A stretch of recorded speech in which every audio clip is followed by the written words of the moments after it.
selalu berusaha menyimpan sesuatu yang bisa membawa manfaat, baik untuk dirinya, untuk anak cucunya, maupun untuk keluarganya, untuk masa kini dan masa depannya. Kadang simpanan itu berbentuk uang, kadang berupa tanah, lain saat berbentuk pabrik, dan lain sebagainya. Sementara masa depan yang paling pasti adalah akhirat. Jika untuk masa depan dunia kita rela memeras keringat, membanting tulang, pergi pagi dan pulang petang, menyimpan uang, menyimpan tanah, menyimpan pabrik, pernahkah kita merenung jika satu saat kiamat datang, kita dibangkitkan dari kubur masing-masing, berdiri di padang mahsyar untuk mempertanggungjawabkan seluruh kegiatan hidup kita di dunia ini? Lalu kita akan menuju ke alam akhirat. Sudahkah kita mempunyai simpanan untuk akhirat kita? Pada pertemuan kali ini saya ingin menyampaikan sebuah hadis di mana Rasulullah sallallahu alaihi wasallam bersabda, "Arba'un min kanzil jannah." Simpanan sorga ada 4 macam. Yang pertama, ikhfa'us sadaqah, menyembunyikan sedekah. Saudara-saudara kaum muslimin, sebagaimana yang kita maklum bahwa Allah Subhanahu wa taala melebihkan sebagian rezeki dari kita terhadap yang lain. Ada yang kaya, ada yang setengah kaya, ada yang miskin, ada yang setengah miskin, dan selanjutnya. Ada yang gajinya kecil tapi penghasilannya gede. Ada yang penghasilannya gede tapi nggak punya gaji. Ada juga yang memang gajinya gede dan penghasilannya gede. Kelebihan rezeki merupakan sunnatullah dan tidak harus membuat kita merasa lebih dari yang lain. Bahkan sebaliknya, kelebihan itu harus membuat kita ringan tangan untuk menolong mereka yang memang memerlukan pertolongan. Kalau saudara diberikan ilmu, maka pertanyaan akhirat cuma satu: ilmumu kau amalkan untuk apa? Kalau saudara diberikan umur yang panjang, pengadilan akhirat juga bertanya satu: umurmu kau habiskan di mana? Tapi kalau saudara diberikan harta, pengadilan akhirat akan bertanya dua: hartamu kau dapat dari mana, kau belanjakan kemana? Dari mananya ditanya dan kemananya juga ditanya. Oleh karena kita akan dimintakan pertanggungan jawab, maka amanah yang bernama harta ini harus kita gunakan dengan sebaik-baiknya. Ada penggunaan yang merupakan kewajiban, itu zakat namanya. Ada penggunaan yang sewaktu-waktu, itu infak namanya. Ada yang lebih sewaktu-waktu lagi, dan itu sedekah namanya. Zakat dia terikat oleh haul dan nisab, oleh putaran batas waktu dan ukuran dari harta itu sendiri. Sedangkan infak terikat oleh situasi dan kondisi perekonomian seseorang. Sedangkan sedekah tidak terikat dengan apapun. Dalam kondisi seperti apapun kita bisa melakukan sedekah dengan yang terkecil sekalipun. Sampai-sampai Rasulullah sallallahu alaihi wasallam mengajarkan, la tahqiranna minal ma'rufi syai'an walau an talqa akhaka biwajhin talik. Atau ada hadis, tabassumuka fi wajhi akhika laka shadaqah. Senyumanmu kepada temanmu adalah sedekah. Jadi untuk melakukan sedekah tidak harus dalam berbentuk uang. Dengan ilmu kita bisa sedekah, dengan tenaga kita bisa bersedekah, dengan pikiran kita bisa bersedekah, bahkan senyum kepada teman itu pun sedekah. Jadi kalau sedekah dengan uang memang belum punya uang, nyengir aja banyakin. Itu asal pada tempatnya, jangan lalu ketemu tiang listrik cengengesan. Tentu tidak pada tempatnya dan tidak wajar. Nah, sedekah yang paling dicintai Allah adalah sedekah yang disembunyikan. Artinya, jauh dari sifat riya. Kan kadang-kadang ada orang sedekah itu disebutkan namanya, apa tidak bagus?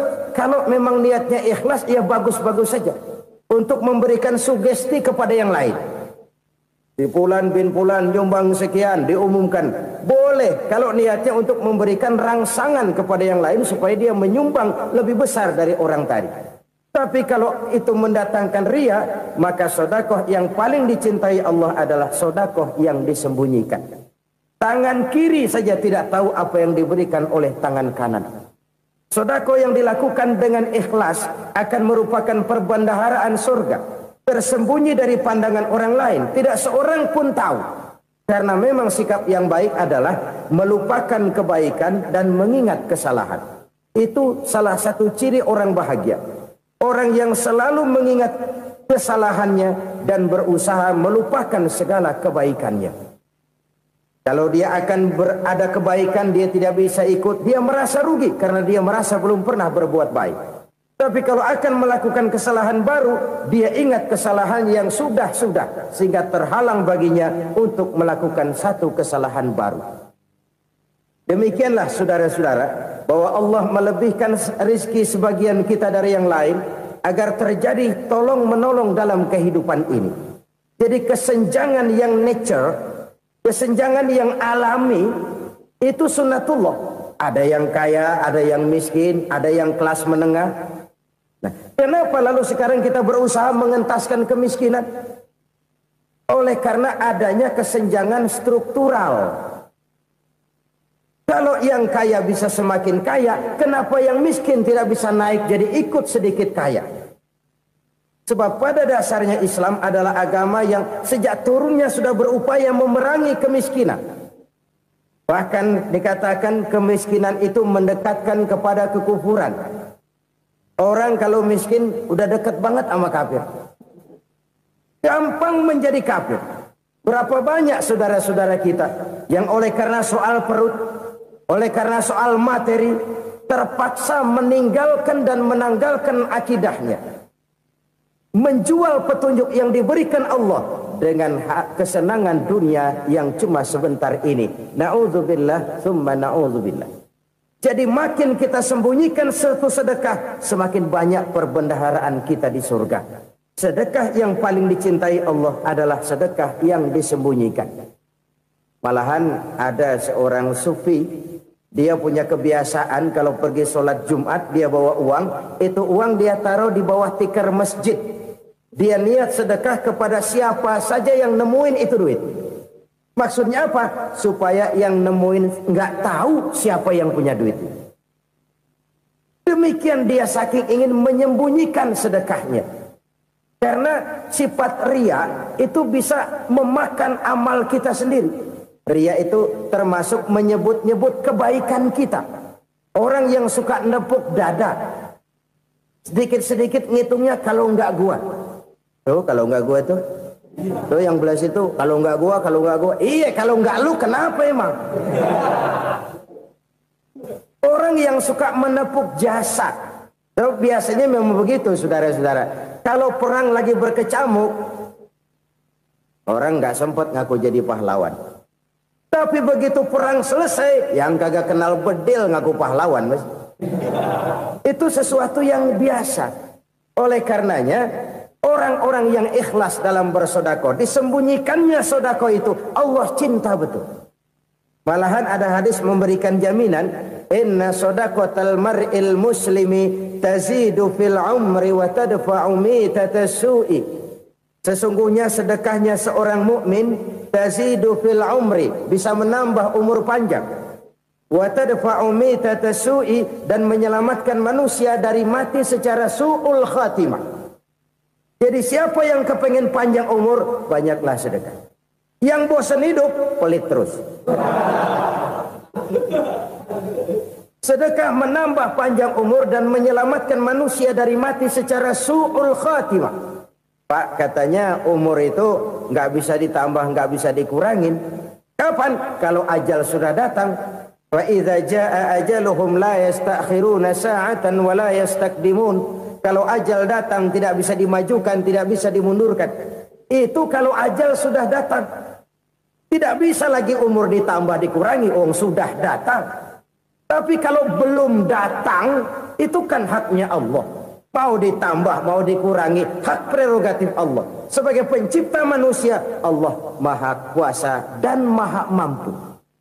Sedekah ini menambah panjang umur dan menyelamatkan manusia dari mati secara su'ul khatimah. Orang mati kan sama ya, kondisinya mati, nggak nafas. Tapi hakikat mati kan lain-lain. Ada yang mati itu husnul khatimah, baik akhirnya. Misalnya lagi ngaji mati, lagi sholat mati, lagi sedekah mati. Ini yang dinamakan dengan husnul khatimah, baik di akhirnya. Sebaliknya ada yang su'ul khatimah, jelek di akhirnya. Ini yang jadi catatan akhir. Lagi nyekek botol, mampus. Lagi banting kartu, modar. Su'ul khatimah, jelek pada akhirnya. Sedekah menyelamatkan manusia dari mati secara su'ul khatimah. Dan kita semua kepengen mendapat husnul khatimah, jauh dari su'ul khatimah. Oleh sebab itu yang bisa menyelamatkan kita dari penyakit itu antara lain adalah sedekah yang disembunyikan. Yang dikerjakan dengan ikhlas karena Allah. Tidak karena kepengen dipuji orang. Tidak karena ingin dikatakan orang pemurah. Sebab orang dermawan itu orang yang memberi tanpa harus diminta. Kalau masih harus diminta, ya belum dermawan namanya. Masih harus diminta. Kalau nggak diminta ya tulus. Lolos, polos. Saudara-saudara kaum muslimin rahimakumullah. Harta adalah amanat dan akan kita pertanggungjawabkan. Allah melebihkan rizki sebagian kita dari yang lain agar kita saling tolong menolong, bantu membantu. Nabi janjikan siapa yang meringankan beban saudaranya muslim di dunia, Allah akan meringankan bebannya di akhirat nanti. Sebuah jaminan dari baginda Nabi. Si orang yang kita bantu barangkali tidak bisa membalas, Allah yang akan membalas lewat jalan lain yang tidak pernah kita sangka-sangka. Ada orang tanya, Pak, ini ada orang nyumbang masjid sambil marah-marah, bagaimana? Saya bilang sumbangannya aja ambil, marahnya jangan. Marahnya jangan diambil, itu urusan dia. Saudara-saudara kaum muslimin rahimakumullah. Umat Islam ini kan umat yang punya potensi besar. Kadang kita merenung, kenapa kadang-kadang pembangunan masjid kok lambat sekali? Kalau hotel hari ini peletakan pertama, bulan depan peresmian. Supermarket hari ini peletakan batu pertama, minggu depan peresmian. Tapi kalau sudah yang namanya masjid, kadang-kadang peletakan batu pertama sekaligus jadi batu terakhir. 3 tahun, 4 tahun, campur nebar jalak di jalanan, duit dijaring kayak ikan sepat. Apa tidak ada orang Islam yang kaya? Banyak. Apa tidak ada pengusaha muslim yang jadi konglomerat? Ada. Lalu yang belum banyak itu yang komit terhadap nilai-nilai agamanya. Akhirnya kita jatuh jadi umat yang lemah. Belum ada pengusaha konglomerat muslim buka pabrik supermi cap beduk misalnya umpamanya atau pabrik kecap cap sorban supaya identitas keislamannya sedikit kelihatan. Kita jatuh jadi umat yang lemah karena potensi tidak terinventarisir dengan baik. Kita ini ibarat kompor yang cuma matengin nasi orang lain. Potensi kita dimanfaatkan oleh orang lain. Ukhuwah Islamiyah kita baru terbatas kepada silaturahmi. Ukhuwah di bidang ekonomi kita lemah. Ukhuwah di bidang kebudayaan kita lemah. Apalagi ukhuwah di bidang politik kita lebih rapuh lagi. Padahal ukhuwah itu adalah totalitas kehidupan manusia. Menyangkut ipolek sosbud. Memerlukan nilai-nilai ukhuwah. Jadi oleh karena itu mari kita menyadari. Di dalam harta kita, walaupun kita yang cari, pergi pagi, pulang sore, peras keringat, banting tulang, di sana ada harta anak yatim. Di sana ada hak masjid.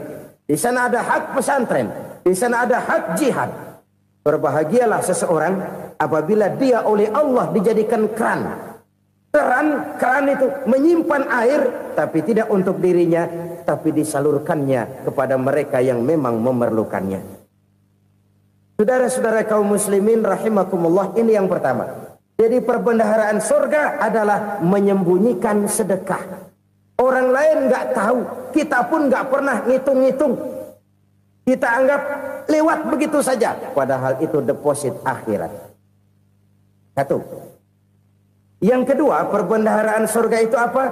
Wa kitmanul musibah, menyembunyikan kesulitan. Kadang orang takut menghadapi kesulitan, tapi makin kita merenung, hidup ini kan sebenarnya urusan. Takut sama urusan, ya jangan hidup. Tandanya orang hidup itu kalau punya urusan. Urusan melupakan problem. Problem sering menimbulkan kesulitan. Kesulitan bukan untuk ditakuti, tapi untuk diatasi dan dicarikan jalan keluarnya. Siapa sih orangnya yang gak pernah sulit-sulit? Makin tinggi status sosialnya, makin gede urusannya. Makin tinggi kualitas imannya, makin berat tingkat kesulitannya. Cuma memang yang namanya enak itu seperti pelangi. Biang lala itu nggak pernah di atas kepala kita, di atas kepala orang melulu. Lo sih enak lo, kata kita. Dia juga bilang yang enak kan lo. Pelangi itu nggak pernah di atas kepala kita. Kata tukang beca, aduh enak ya naik Mercy. Kata tukang beca, apa yang di dalam mobil Mercy? Aduh enak bener tukang beca, di jok ngeringkuk ngorok pules bener. Saya kamar pakai AC sejuk, tempat tidur sutra empuk, alga spring bed, kulak kulik nggak bisa pules kalau belum minum Valium, belum tidur. Enak bener tukang beca, di jok ngorok nggak tahu wetan kulon. Si tukang beca bilang yang di Mercy enak, yang di Mercy bilang tukang beca enak. Inilah enak, nggak pernah di atas kepala kita, di atas kepala orang lain melulu enak itu. Nah, saudara-saudara, yang merupakan perbendaharaan surga itu orang yang bisa menyembunyikan kesulitan, baik pribadi ataupun rumah tangga. Nih terutama rumah tangga yang jadi soalnya. Kadang-kadang kita ini kalau senang, sebaliknya kalau senang kita diam, kalem aja, cuek. Banyak banget duit kita bawaan, diam aja udah. Malah ketemu orang takut.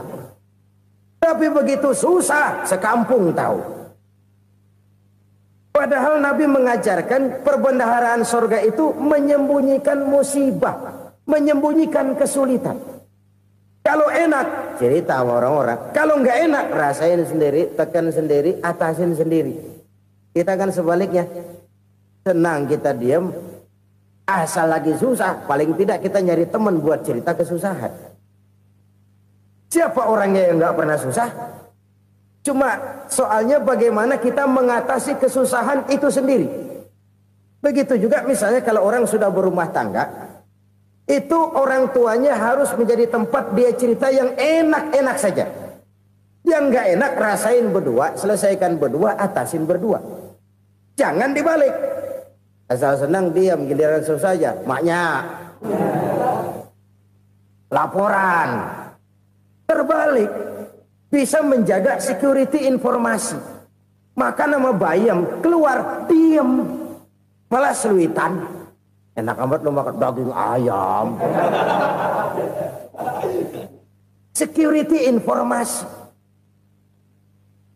Saudara-saudara kaum muslimin rahimakumullah.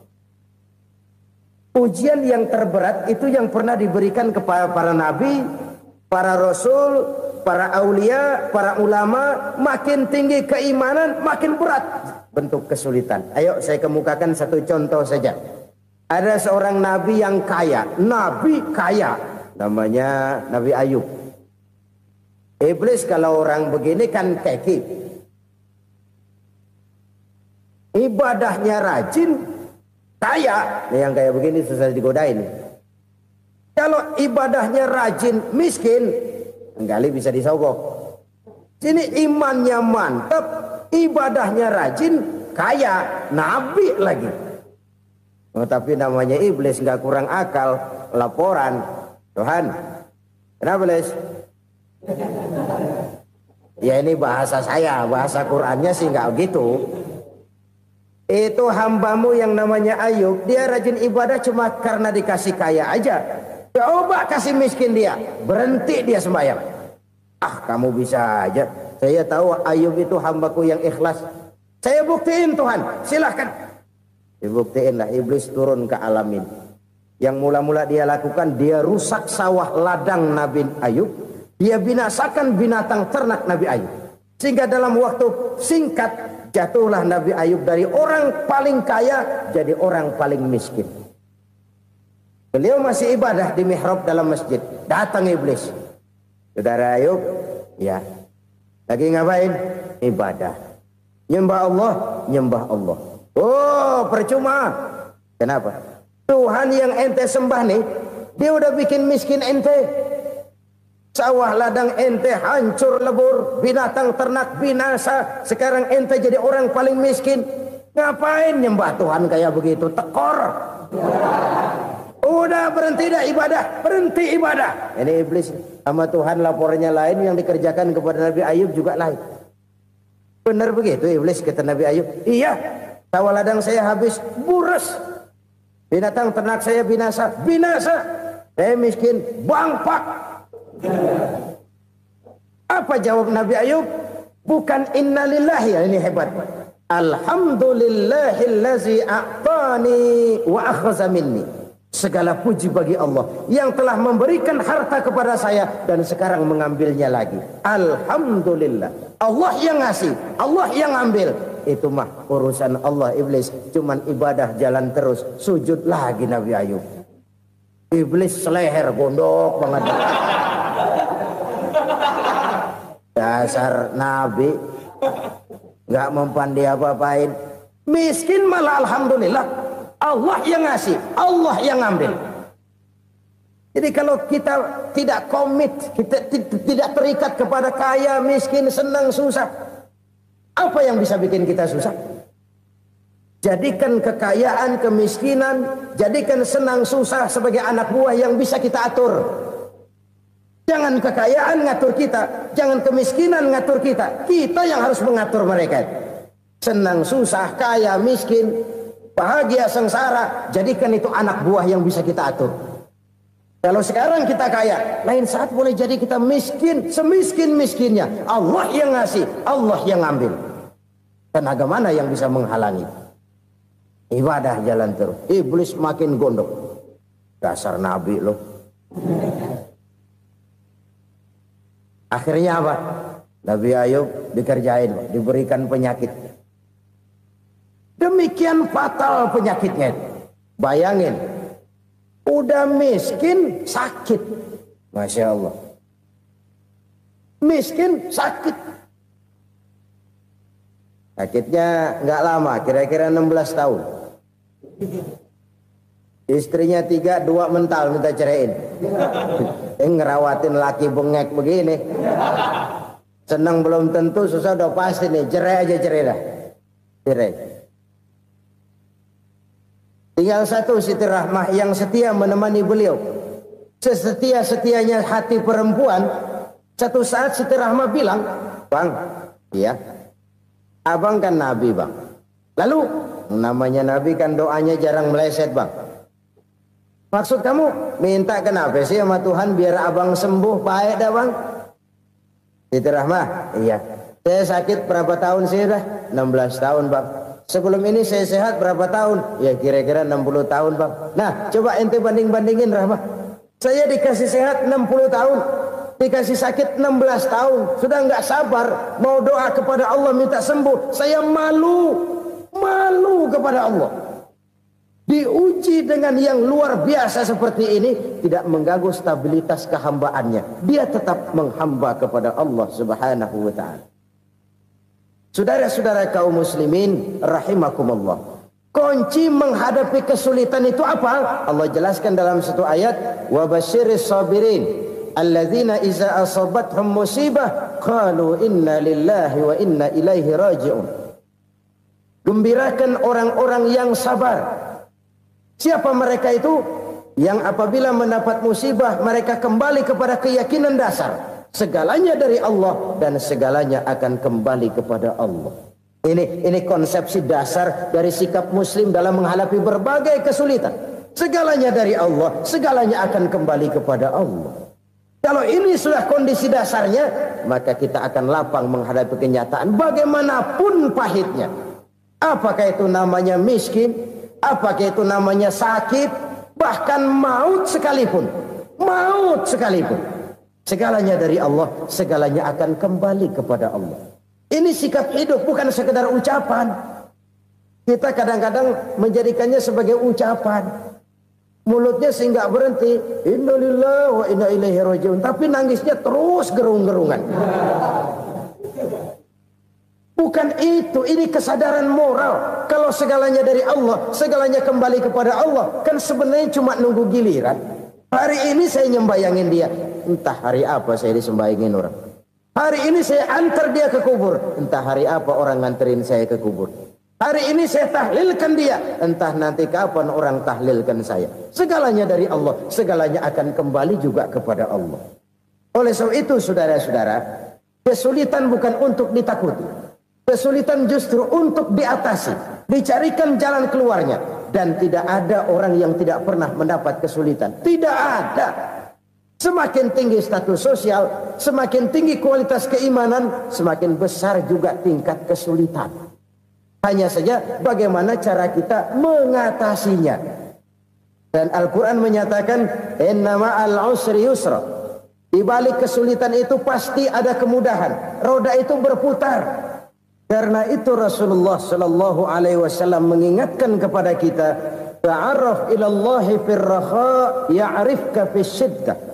Ingatlah kepada Allah di waktu kamu senang, supaya Allah ingat kepada kamu di waktu kamu susah.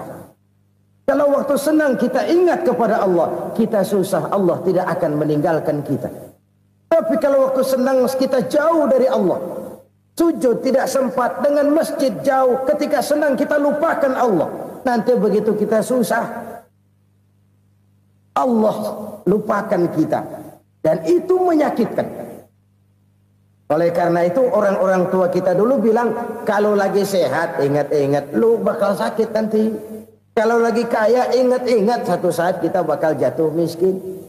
Bahkan kalau lagi muda ingat-ingat kita bakal tua. Dan yang terpenting, kalau lagi hidup ingat-ingat kita bakal mati. Saudara-saudara kaum muslimin rahimakumullah. Jadi yang kedua yang merupakan perbendaharaan surga, menyembunyikan musibah. Saudara-saudara kaum muslimin rahimakumullah. Hal ketiga yang merupakan perbendaharaan surga adalah wasilatur rahmi. Orang yang suka bersilaturahmi. Sebagaimana yang kita maklum bahwa manusia adalah makhluk yang disebut zon politika. Makhluk sosial yang tidak mungkin hidup sendiri-sendiri. Betapa dan siapapun kita memerlukan orang lain. Bodoh betul manusia kalau tinggal di tengah masyarakat tapi tidak mau bermasyarakat. Merasa hebat sendiri, pinter sendiri, gagah sendiri, kaya sendiri. Mungkin kalau mati juga ngubur sendiri. Jangankan kita di sini, di sorga saja Nabi Adam waktu sendirian bengong melulu, mondar mandir. Allah tegur dam sepi dam. Ya ini kalau bahasa saya. Iya Tuhan sepi ini nggak ada coret-corekan pisan ini. Diciptakan Siti Hawa baru anteng Nabi Adam. Itu di sorga. Cobalah. Umpamanya saudara tinggal di Jakarta nih. Kayak bener. Apaan aja di Jakarta punya saudara dah. Jembatan Semanggi ambil. Monas, Buntel bawa pulang. Hotel-hotel ambil semua. Cuman tinggal di Jakarta sendirian, apa enaknya? Betapa dan siapapun kita perlu orang lain. Tidak ada seorang pun yang bisa memenuhi kebutuhan hidupnya secara sendiri-sendiri. Nah, Islam telah menyelamatkan manusia dari ras diskriminasi. Mengikat manusia dengan persaudaraan yang berlandaskan kepada akidah. Karena itu dianjurkan bersilaturahmi. Bahkan Nabi menyatakan, man arada ayyubsata lahu fi rizqihi wa yunsa'a fi atharihi falyasil rahimah. Siapa yang kepengen diluaskan rezekinya dan dipanjangkan usianya, banyaklah ia bersilaturahmi. Siapa yang kepengen dimudahkan rezekinya, hendaknya ia banyak bersilaturahmi. Kalau banyak teman, kesulitan kan paling tidak ada tempat cerita. Udah susah, sendirian kita pikirin diri, nggak ada tempat tukar pikiran. Cepet banget sama bengek. Dilawan sendiri.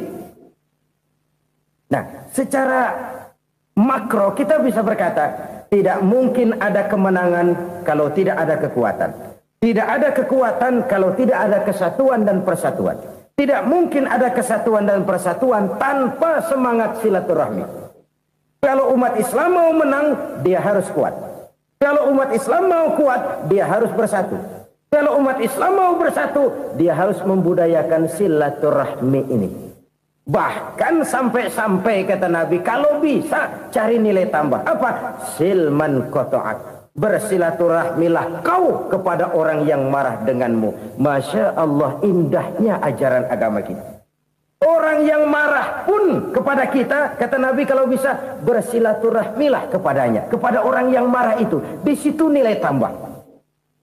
Cuman jujur nih hadis, ngucapinnya gampang, ngamalinnya yang berat banget. Orang marah sama kita, kita disuruh silaturahmi, ada apa malu? Lu marah, ada gua marahan lagi. Tunggu pikirin. Saudara-saudara kaum muslimin rahimakumullah. Tapi ini yang diajarkan, bahkan ini yang dicontohkan oleh baginda Rasul. Bagaimana begitu mudah, misalnya satu saat Abu Jahal ini ngatur strategi bagaimana bikin Muhammad celaka. Dia gali lubang di depan tempat tidurnya. Dia tutupin daun korma. Terus dia panggil seseorang, ke sini. Kasih tahu Muhammad, pamannya sakit keras, minta ditengokin. Berangkat orang ini ke sana. Muhammad, labbaik. Pamanmu sakit keras, dia minta ditengokin. Baik, saya akan datang menjenguk beliau. Berangkatlah Nabi ke rumah Abu Jahal tanpa prasangka apapun. Abu Jahal udah pasang setil, selimut 3 rangkap setengah dipakai. Persis kayak orang meriang. Tapi sembari ngintip dari balik selimut, begitu Muhammad buka pintu, nah masuk perangkap nih. Muhammad jalan menuju tempat pembaringan. Makin lama makin dekat, makin lama makin dekat. Makin dekat ke lubang yang dipasang oleh Abu Jahal itu. Dalam hati Abu Jahal, terus dah jatuh, mampus dah lo ini. Mampus lo hari ini nih. Apa yang terjadi? Malaikat Jibril datang. Muhammad, pamanmu cuma pura-pura sakit. Di depan tempat tidurnya ada lubang perangkap supaya kamu jatuh ke situ. Sudah, kamu pulang. Balik kanan Nabi. Sudah hampir jatuh ke lubang, balik kanan, pulang. Bayangin kecewanya Abu Jahal. Muhammad dikit lagi, Muhammad dikit lagi. Enggak paman, saya pulang aja. Emosi bangun dari tempat tidur, enggak sadar kalau lagi pura-pura sakit. Lompat ngejar Nabi, dia lupa dengan lubang yang dia gali. Serak, nyemplung sendiri ke dalam lubang.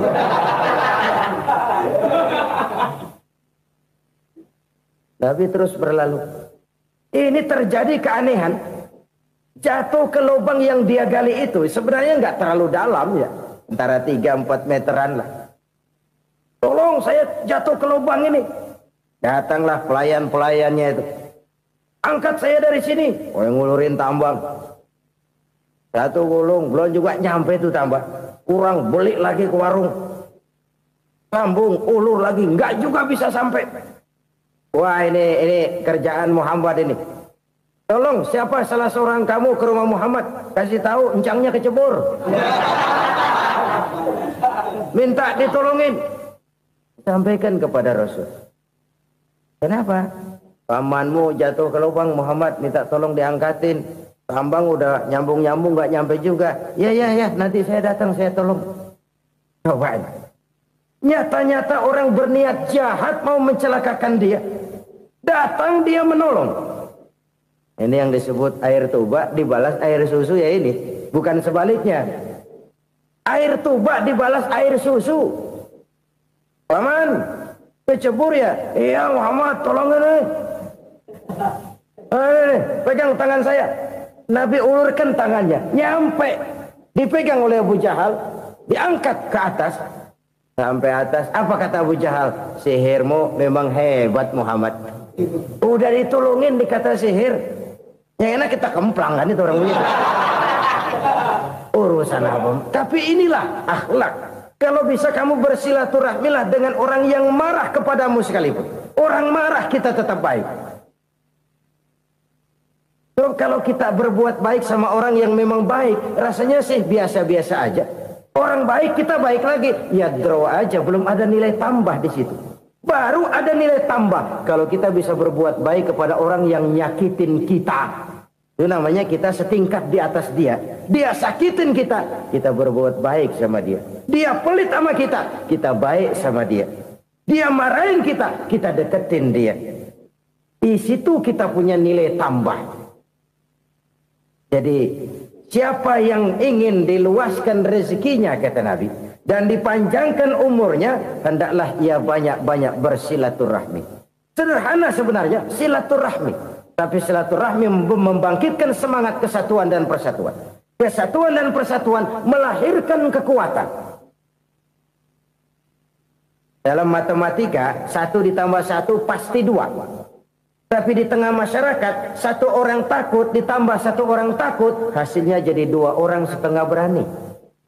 Kenapa setengah berani? Karena udah berdua. Tadi pan takut sendirian. Kalau dia kumpul turu-turu takutlah jadi berani. Kita yang lemah, kita yang tidak berdaya, kita yang miskin, kalau mau kompak bersatu, apa yang nggak bisa kita kerjain? Apalagi tinggal di kota besar, pilihan cuma 2. Bertahan atau minggir. Bertahan atau minggir.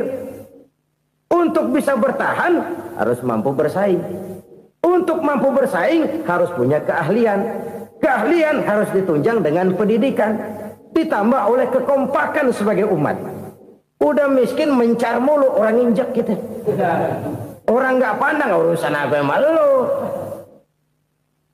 Oleh karena itu silaturahmi pada hakikatnya merupakan roh dari ukhuwah yang diajarkan oleh agama kita. Bagaimana Islam menyelamatkan masyarakat manusia dari ras diskriminasi, mengikat manusia, dan tidak ada persaudaraan yang lebih indah selain persaudaraan yang diikat dengan nilai-nilai akidah. Sepanjang orang di jalan Allah, itulah saudara kita. Keluar dia dari jalan Allah, selesailah persaudaraan sampai di situ. Karena itu, kalau ingin menyimpan sesuatu di surga, banyaklah bersilaturahmi. Datang ke rumah ini, datang ke rumah itu, dan lain sebagainya. Itu simpanan kita di akhirat nanti. Ini yang ketiga. Saudara-saudara, yang keempat, perbendaharaan surga itu apa? Wa qawlu la hawla wa la quwwata illa billah. Ucapan la hawla wa la quwwata illa billah. Ibadah kan ada yang berat, modalnya besar.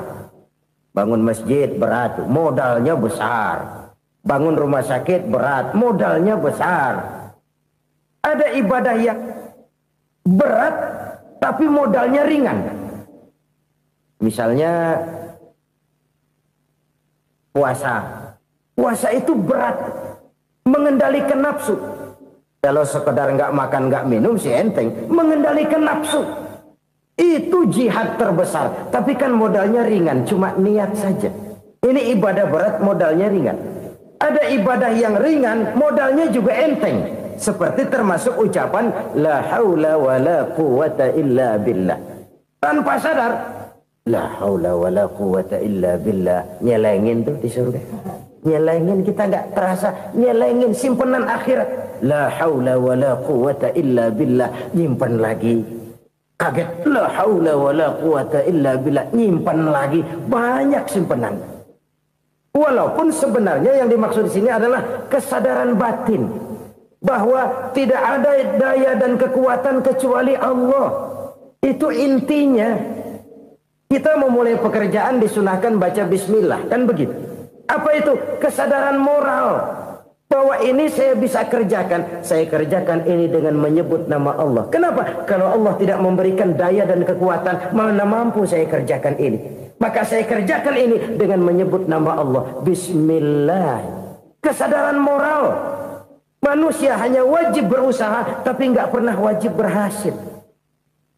Banyak hal-hal yang kalau kita renungkan secara rasio nggak mungkin, tapi jadi kenyataan. La haula wala quwata illa billah. Tidak ada daya dan kekuatan kecuali bagi Allah semata-mata. Kesadaran moral akan kelemahan dan keterbatasan makhluk bernama manusia. Kadang kita kagum dengan otak, tapi kita sering lupa sama yang bikin otak. Padahal bagaimanapun hebatnya otak, yang bikin otak pasti lebih hebat dari otak. Nggak percaya, silahkan otak-otakan. Inilah kecenderungan. Kita kagum dengan pesawat-pesawat mutakhir, bukan main, besi gede banget terbang itu. Alangkah hebatnya. Lalu apa yang bikin otak tidak lebih hebat dari itu semua? Kita puji laut, apa yang bikin laut tidak lebih hebat dari laut itu? La haula wala quwata illa billah. Tidak ada daya dan kekuatan kecuali Allah. Apa yang bisa kita lakukan kalau tidak karena daya dan kemampuan yang diberikan oleh Allah kepada kita? Lahirlah sikap tawadu, rendah hati, tidak melonjak menjadi angkuh dan sombong, sadar akan kelemahan dan keterbatasan diri. Sebagai makhluk yang diciptakan oleh Allah Subhanahu wa ta'ala. Jadi satu sisi ini ucapan yang berpahala, la haula, jadi wiridan. Pada sisi lain ini kesadaran moral, sikap mental, kesadaran batin, bahwa yang punya daya dan kekuatan itu cuma Allah. Kita nggak pantas untuk sombong, sebab sombong itu pakaiannya Allah. Kita nggak sedang pakai pakaian Allah, kegedean. Dan makin kita renungi, makin terbentur. Apa sih yang bisa kita sombongin? Kita mau sombong apa? Kaya? Pintar? Itu kan semua relatif. Di atas langit masih ada langit lagi. Jadi oleh karenanya, marilah kita menyadari. Manusia hanya wajib berusaha, tapi tidak pernah wajib berhasil. Yang berusaha saja tidak wajib berhasil, apalagi yang tidak berusaha. Islam bukan agama orang pemalas yang selesai sholat lalu endelohom, enggelenggem ayem-ayem. Tapi Islam bukan agama orang sombong yang setelah berusaha lalu tidak memerlukan Allah. Kita bisa saja bikin proyeksi, tahun sekian kita bakal panen besar menurut perhitungan otak. Tapi ada kejadian lain. Apa? Tikus ngambek. Habis itu dimakanin tikus, panen gagal. Proyeksi rasional gagal oleh tikus-tikus yang ngambek itu. Bisa saja terjadi.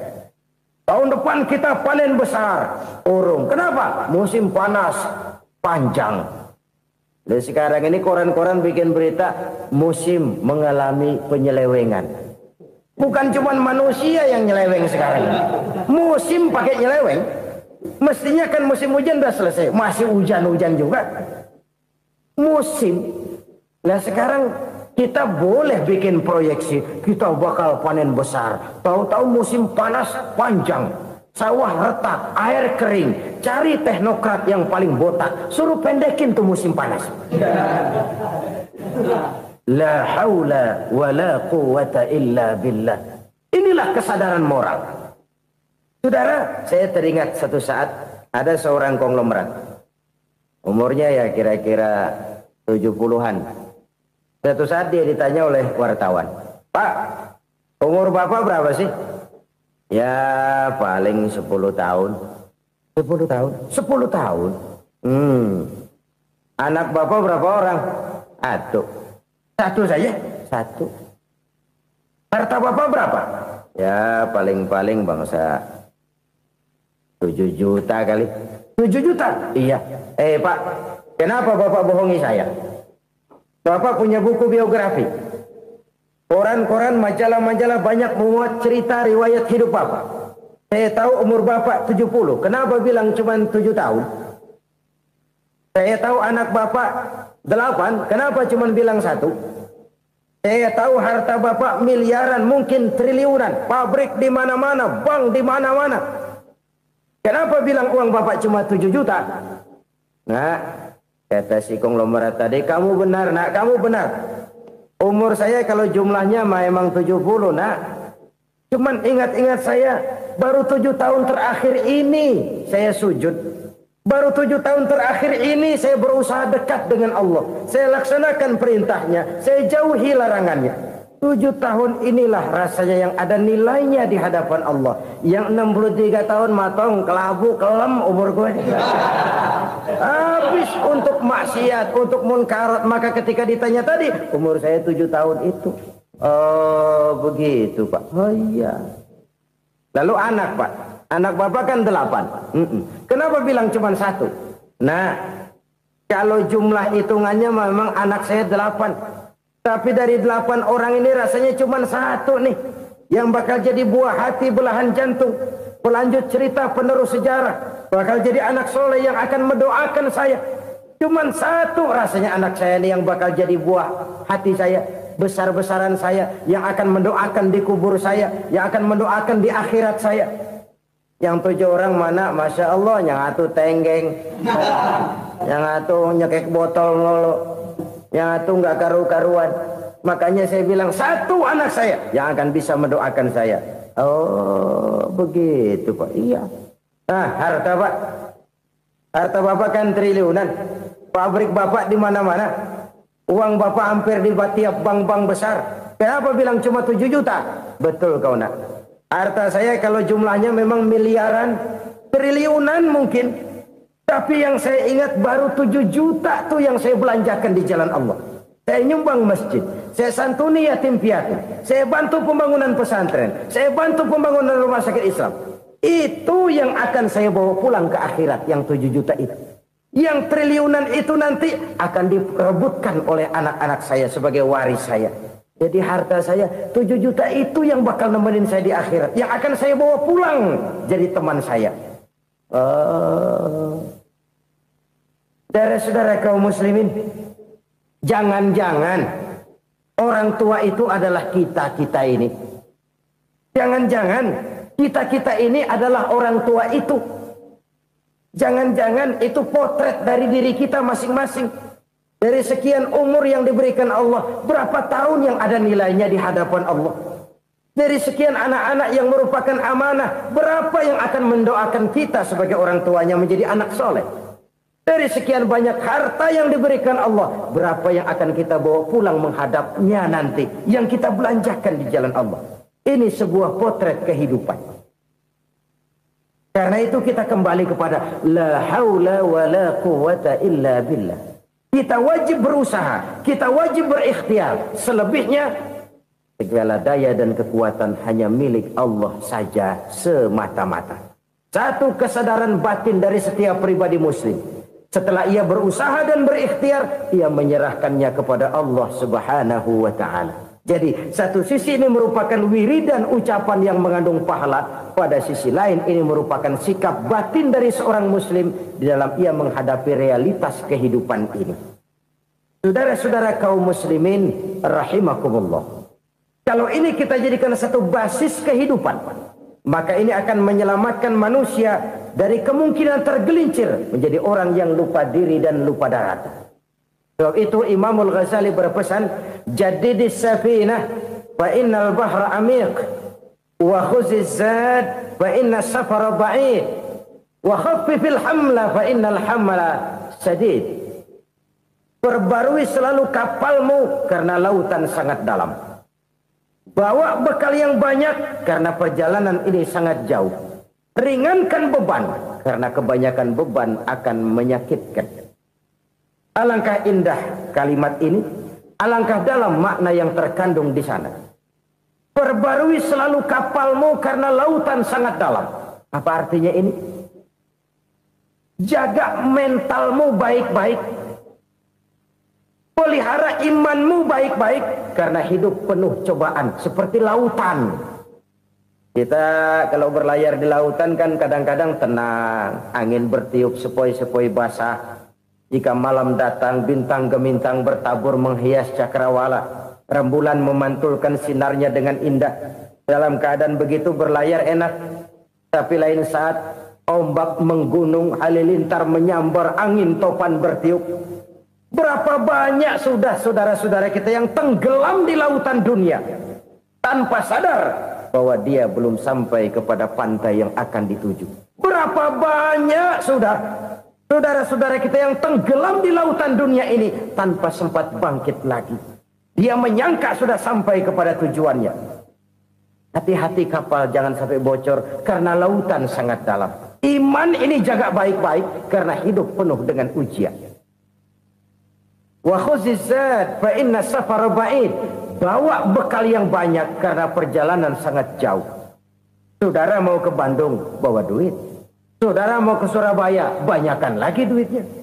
Saudara mau ke Mekah, gepokan, iketan tuh duit nggak lembaran lagi. Makin jauh perjalanan, makin banyak bekal yang harus kita bawa. Kalau saudara dari Jakarta mau ke Surabaya, kagak bawa duit berangkat juga, itu sih bukan berani namanya, nekat. Sampai Surabaya belum tentu, sengsara di jalan udah pasti. Kenapa? Nggak bawa bekal berangkat. Sama juga kita nih, misalnya belum sempat sembahyang, mati. Waduh, berani banget orang. Belum punya bekal, mati. Sengsara di jalan.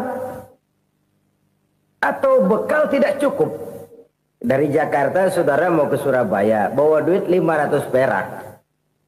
Paling jauh Cikampek nyampenya itu. Paling jauh itu. Antara jauhnya perjalanan dengan bekal yang saudara bawa tidak seimbang. Hidup ini perjalanan panjang. A walking tour. Dimulai dari alam arwah. Sebelum jasad diciptakan, roh diciptakan lebih dulu. Dari situ pindah ke alam rahim.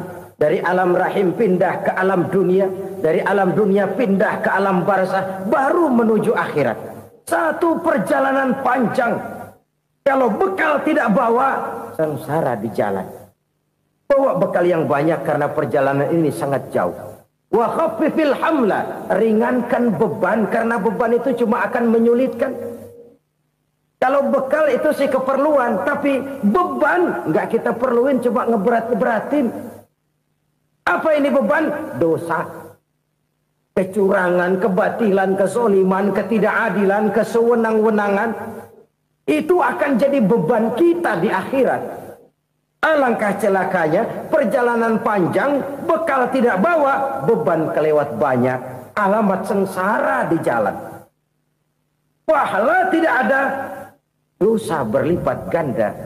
Na'udzubillah, summa na'udzubillah.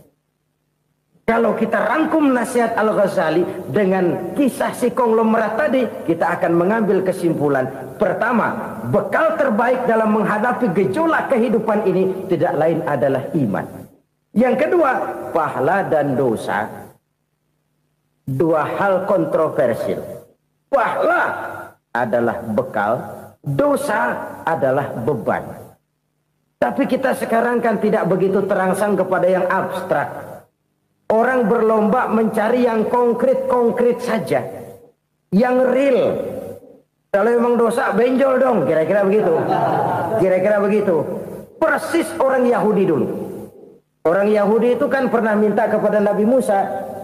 Ya Musa, lan nu'mina laka hatta narallaha jahrah. Musa, kami nggak bakal mau beriman kepada Allah kalau belum kami lihat Allah ada nongkrong di depan kami. Kalau memang Tuhan ada, taruh dong di depan kami. Mau yang konkret-konkret saja. Kalau memang dosa, benjol dong. Kalau memang pahala, berasa dong. Orang terangsang kepada yang real, yang konkret-konkret saja. Karena itu, untuk mengejar dosa, orang mau bayar. Tapi untuk mengejar pahala, walaupun tidak bayar, orang segan. Ini yang dikatakan oleh Nabi, kamu mengharapkan ke surga, tapi kamu berat melaksanakan sesuatu yang bisa membawa kamu ke surga. Kamu ingin jauh dari neraka, tapi tiap saat kamu lakukan perbuatan-perbuatan yang justru menjerumuskan kamu ke neraka. Idda'aitum an-najata minan nar wa ramaitum fiha anfusakum. Kamu ingin selamat dari neraka, tapi kamu lemparkan diri kamu ke neraka. Kamu ingin masuk surga, tapi berat sekali kamu melakukan perbuatan-perbuatan yang bisa menyampaikan kamu di surga. Saudara-saudara kaum muslimin rahimakumullah. Jadi hal keempat yang merupakan perbendaharaan surga adalah la haula wa la quwata illa billah. Satu sisi ini merupakan ucapan yang memperberat timbangan akhirat. Pada sisi lain ini merupakan sikap hidup seorang muslim. Kesadaran batin yang sangat dalam bahwa tidak ada daya dan kekuatan kecuali Allah. Dan itu kita simbolkan pada saat memulai pekerjaan dengan Bismillah. Dengan menyebut nama Allah. Satu kesadaran moral. Saya hanya bisa melakukan ini karena diberikan daya dan kekuatan oleh Allah.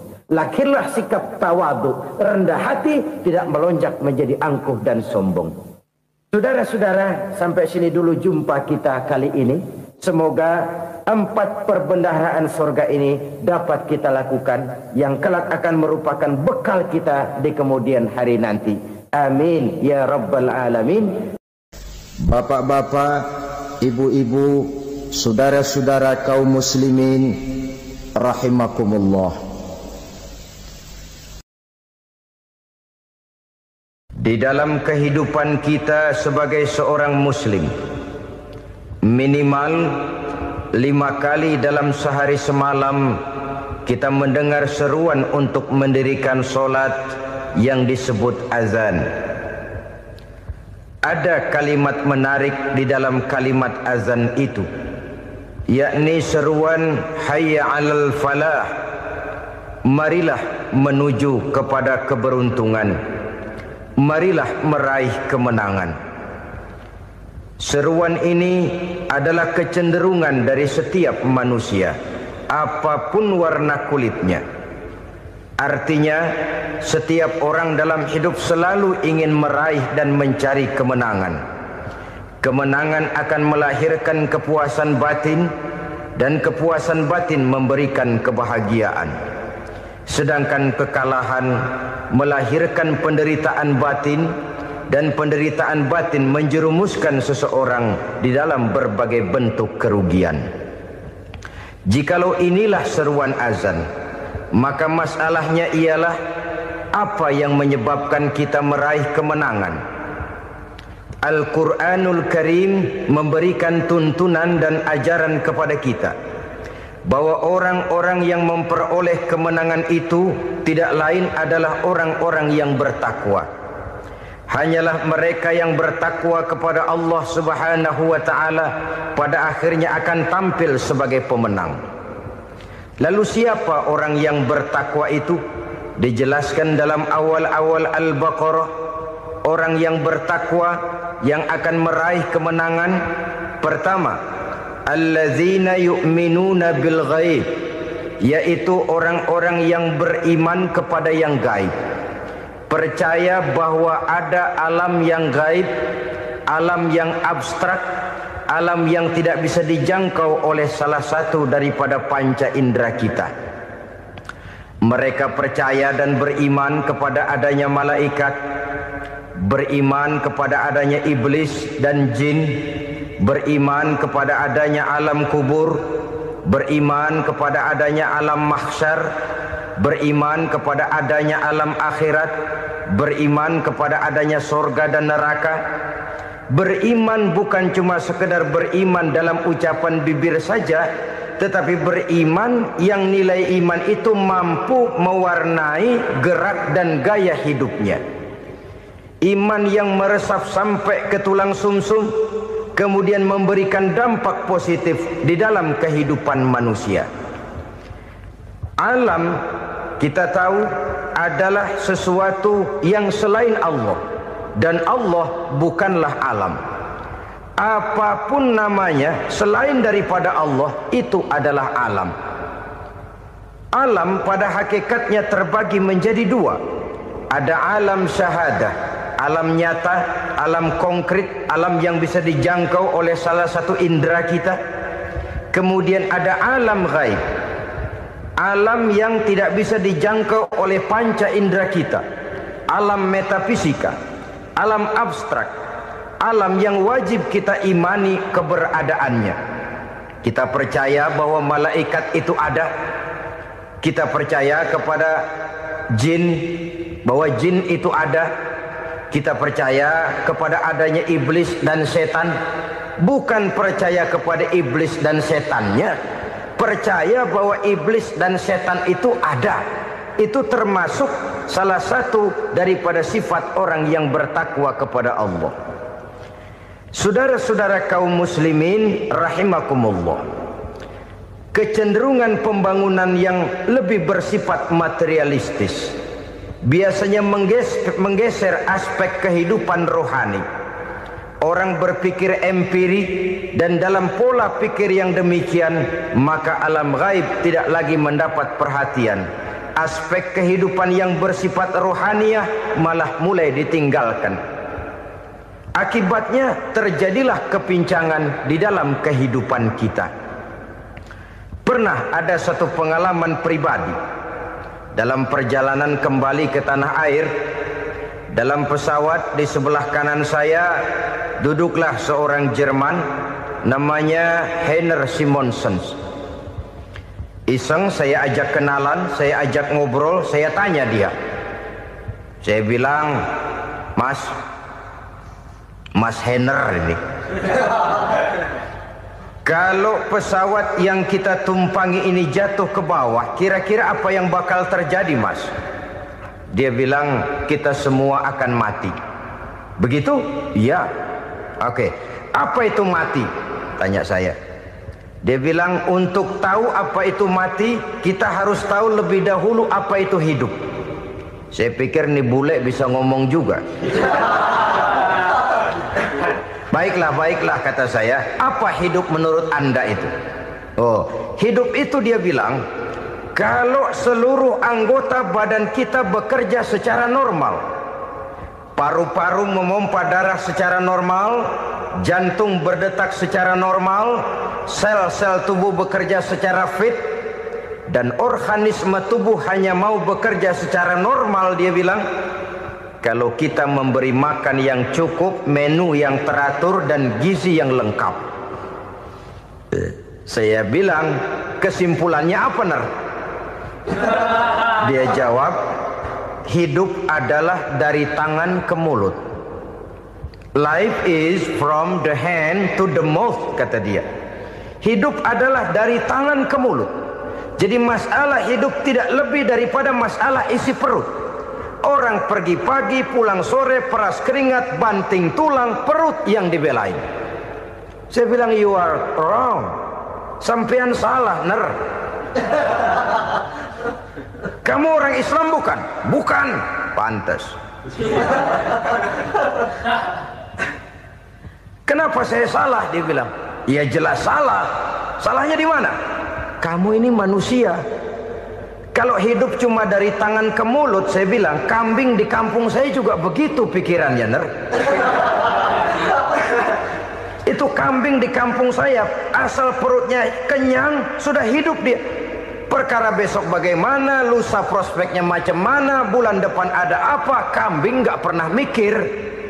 Di kampung saya kambing juga pikirannya begitu. Kamu Kristen ya? Tadinya. Loh kok tadinya, lalu apa sekarang kamu ini? Dia bilang, sekarang saya netral. Saya tidak beragama, tapi saya percaya kepada Tuhan sebagai pencipta alam. Saya ingat benar dia bilang, I haven't any religious, but I believe to God as the creator of the world. Kenapa bisa netral begitu, Ner? Habis saya bingung katanya.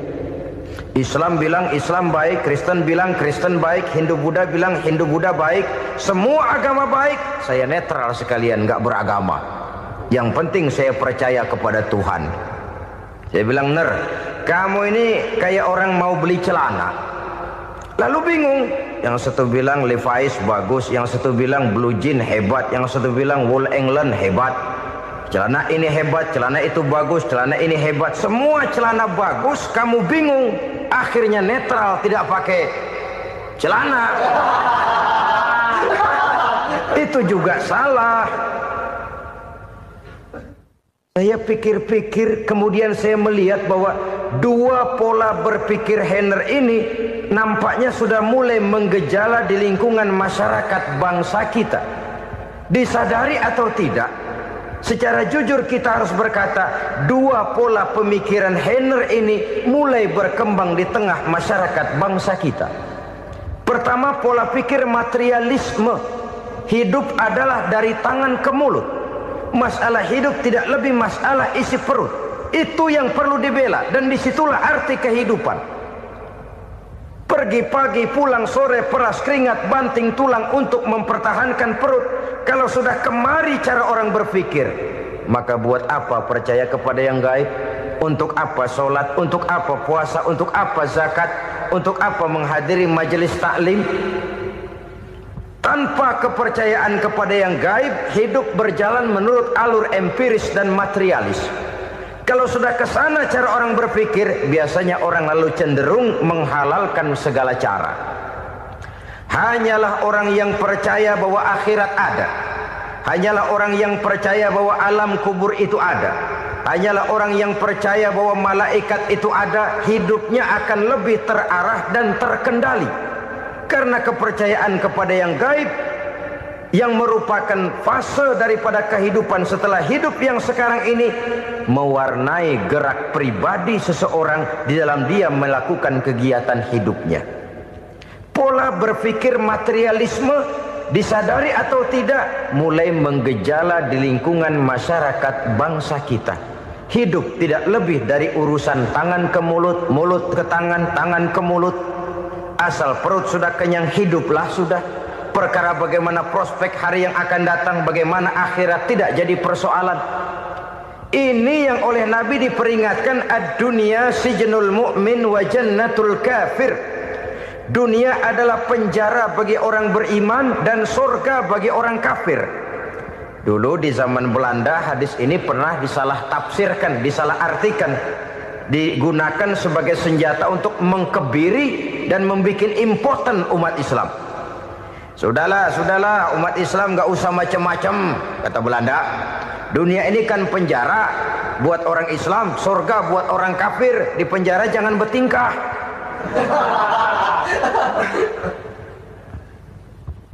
Pengertiannya tidak begitu. Dunia adalah penjara bagi orang mukmin. Artinya dalam kehidupan dunia seorang mukmin tidak bebas memperturutkan hawa nafsunya. Di penjara hawa nafsunya itu. Sebaliknya, surga bagi orang-orang kafir. Buat orang kafir, surgalah dunia ini. Mereka bebas memperturutkan hawa nafsunya. Dilarang tidak terlarang, dicegah pun tidak tercegah. Mereka hidup menurut alur bisikan nafsu mereka sendiri. Kemudian bila ajal datang, maut merenggut nyawa, selesailah surganya sampai di situ. Maka bagi orang-orang yang tidak percaya kepada adanya akhirat, kepada adanya alam gaib, surganya sebatas umurnya. Sekali lagi, surganya sebatas umurnya. Bila umur selesai, ajal pun datang merenggut nyawa, selesailah sudah surganya sampai di situ. Alangkah pendeknya perjalanan orang-orang yang tidak percaya kepada alam gaib ini. Bagi kita mukmin, jikalau kita mampu memenjarakan hawa nafsu, kita bisa bahagia di dunia ini. Dan Islam memang tidak menyuruh kita sengsara di dunia. Raih dunia, kejar dunia, gapai dunia sebagai alat untuk mencapai kebahagiaan di akhirat nanti. Hidup adalah satu perjalanan panjang yang terbentang sejak kita terlahir dari alam rahim sampai kepada alam akhirat nanti. Andai kata kita gagal meraih kebahagiaan di dunia, toh kita masih punya akhirat. Tapi jangan jadi dalil yang melemahkan semangat. Biarin dah kita di dunia kebelangsak, yang penting akhirat. Akhirnya dunia benar-benar kebelangsak. Bagaimana dunia ini bisa kita raih, dan bagaimana meraih dunia untuk menunjang kepentingan akhirat nanti. Yang kedua, dari pikiran Heiner yang saya lihat menggejala di lingkungan masyarakat bangsa kita, timbulnya manusia-manusia netral. Seolah-olah Tuhan yes, agama no. Sama Tuhan percaya, agama ogah. Tuhan ngangguk, giliran agama godeng. Padahal hampir dalam setiap ayat dalam Quran, kata-kata amanu biasanya bergandeng dengan wa amilus shalihat. iman dan amal soleh. Ini sebagai isyarat Tuhan dan agama jangan pernah dipisah-pisah. Apabila kita bertuhan, maka kita harus beragama. Apabila kita beragama, maka agama itu harus bersumberkan dari Tuhan yang kita imani itu. Tidak mungkin kita pisah, Tuhan yes, agama no. Sama Tuhan percaya tapi agama bikin sendiri. Sembayangnya cukup bengong 2 jam madep ngulon.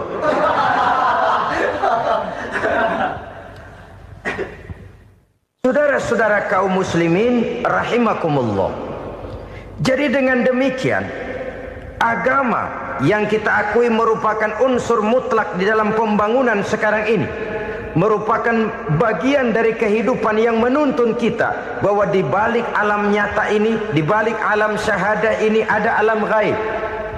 Dan mudabbir, murabbi, yang mengatur, yang menguasai, yang memelihara baik dia alam nyata, baik dia alam gaib, tidak lain adalah Allah Subhanahu wa ta'ala.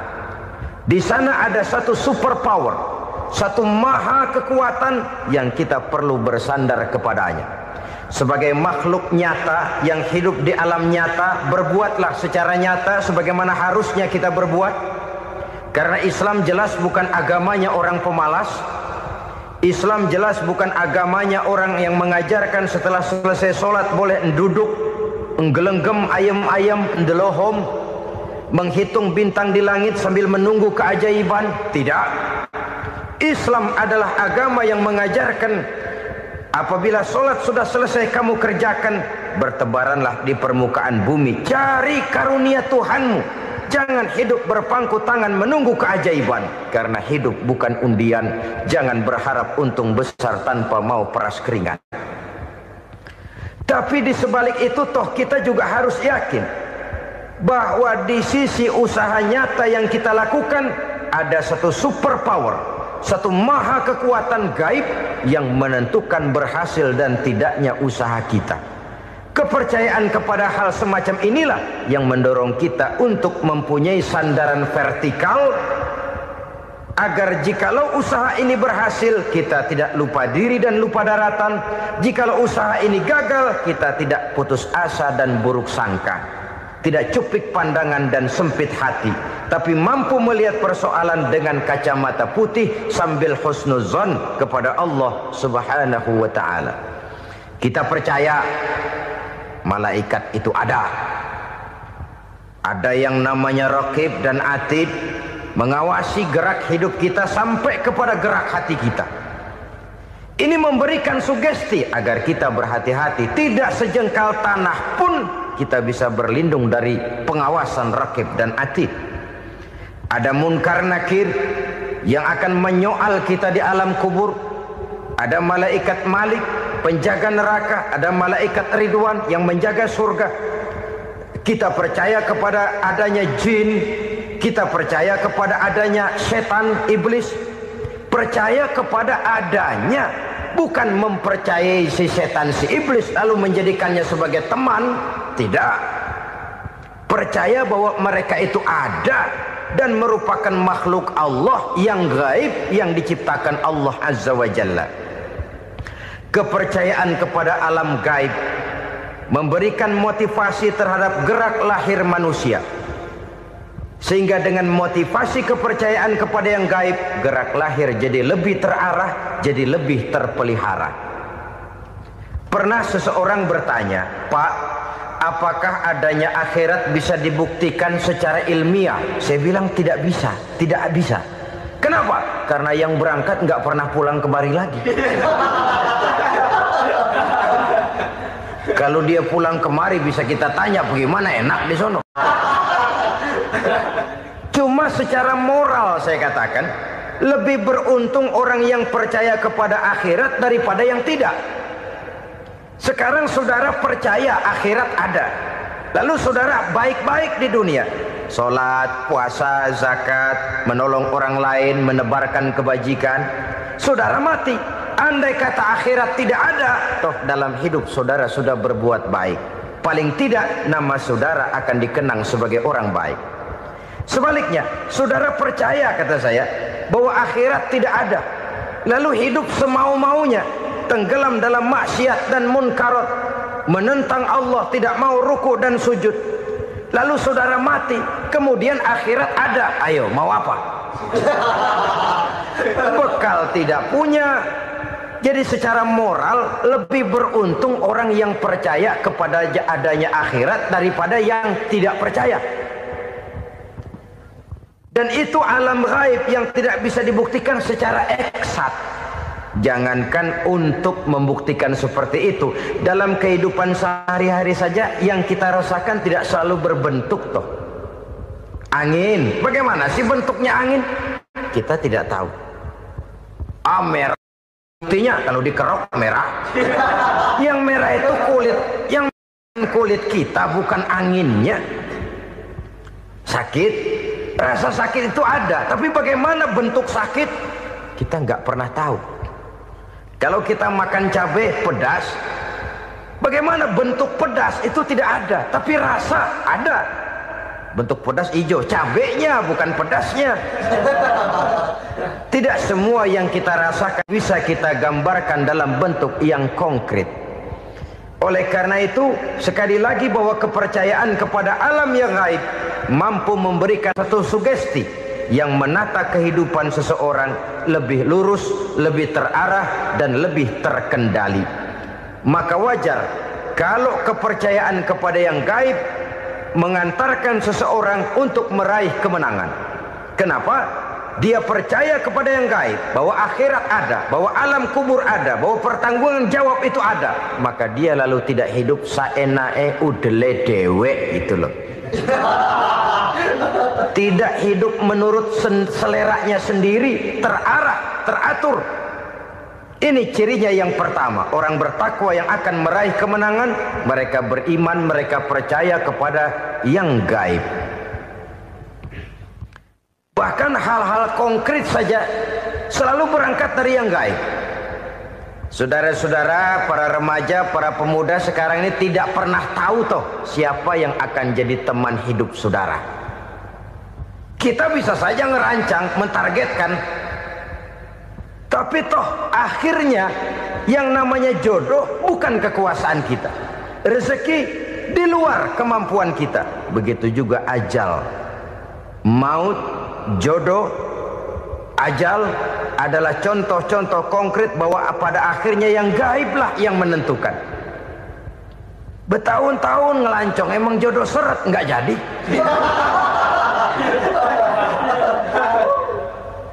Begitu kenal baru setengah malam nginep ditangkap hansip kan. Hal-hal semacam itu kadang-kadang kita berpikir suuzon, gile, perempuannya cakep banget, lakinya rebek amat. Memang begitulah jodohnya. Memang begitulah jodohnya. Saudara hadirin ma'asyiral muslimin yang saya hormati, jadi hal-hal yang konkret saja kita yakini sepenuhnya ditentukan oleh satu superpower yang gaib itu tadi. Dari sanalah segala ketentuan itu berangkat dan kesanalah segalanya akan kembali. Maka kepercayaan kepada yang gaib meluruskan gerak hidup seseorang dan itu akan mengantarkan dia kepada meraih kemenangan. Satu. Yang kedua, wa yuqimuna shalah. Orang bertakwa yang akan meraih kemenangan itu adalah orang-orang yang mendirikan sholat. Kenapa sholat mengantarkan orang untuk meraih kemenangan? Yang jelas, inna sholata tanha anil fahsya'i wal munkar. Sholat mampu mencegah manusia dari perbuatan keji dan munkar. Banyak filsafat hidup yang terkandung di dalam sholat ini.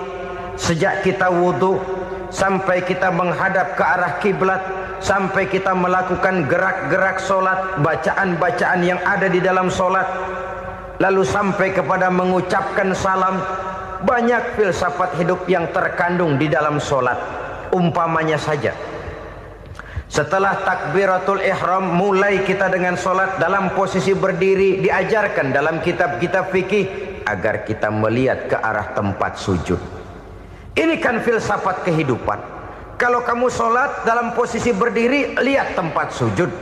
Jangan sholat mata jelalatan, sebab nanti bisa mengurangi kekhusyuan. Jadi wajar kalau yang dikatakan bahwa yang paling afdol adalah shaf yang di depan. Kenapa? Secara harfiah pengertiannya akan lebih mengundang kekhusyuan. Kenapa? Kalau kita di shaf paling depan di masjid umpamanya paling banter kita lihat tembok. Tapi kalau kita shaf di tengah atau di belakang, orang-orang di depan kita pun akan kelihatan. Yang bajunya loreng, yang bajunya genggang, yang bajunya macam-macam. Kita lihat, kadang-kadang kita pikirin, ada yang bajunya bolong. Kita sholat tapi dalam hati, nih orang bajunya robek yang nggak tahu apa. Ada saja hal-hal yang mengusik kekhusyuan kita. Oleh sebab itu diajarkan dalam posisi berdiri, lihat, arahkan pandangan matamu kepada tempat sujud. Ini kan filsafat kehidupan. Maksudnya apa? Kalau lagi diri lihat dong tempat sujud. Kalau udah di atas ingat dong sama yang bawah. Kalau sudah tinggi ingat dong dari mana kamu berangkat. Kalau sudah berkuasa bantu dong yang lemah. Kalau sudah kaya santuni dong yang miskin. Kalau sudah alim bimbing dong yang awam. Ini filsafat kehidupan. Dalam posisi berdiri kau lihat tempat sujud. Ini akan melahirkan kepekaan sosial di mana seseorang mau tahu kepada orang lainnya. Bagaimanapun kaya kita, tinggi pangkat dan jabatan kita, jikalau hidup hanya untuk kepentingan perut sendiri saja, rasanya belum membawa manfaat di dalam kehidupan kita. Tapi efek yang tertinggi sesungguhnya, sholat mencegah manusia dari perbuatan keji dan munkar. Perbuatan keji dan munkar walaupun kelihatannya mendatangkan uang, membawa keuntungan, tapi itu keuntungan semu, keuntungan sementara. Dengan menipu orang lain kita bisa dapat untung, tapi tidak membawa berkah. Dan itu adalah kerugian besar dalam kehidupan kita.